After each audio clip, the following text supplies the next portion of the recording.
In today's video, I'm going to teach you how to pin notes to a notebook in Evernote. This is a simple but really powerful way to keep your most important information right at your fingertips, instead of losing it in a long list of notes. First, make sure you're signed into your Evernote account in your web browser. Once you're in, look over to the left-hand side of the screen.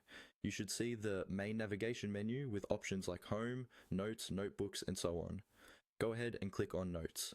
This will open a view of all the notes in your account, regardless of which notebook they belong to. Give the page a moment to load, and then browse through your list to find the note you want to pin.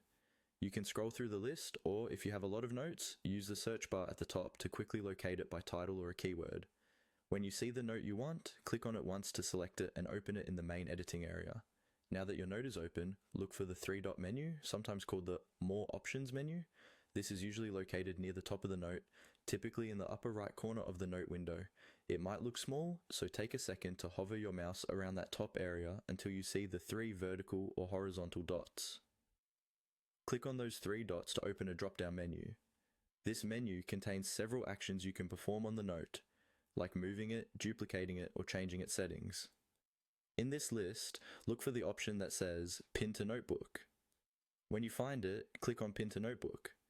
As soon as you do this, Evernote will mark that note as pinned within its notebook. This means it will stay at the top of the note list for that notebook, making it much easier to find later. Pinned notes are great for things you refer to often,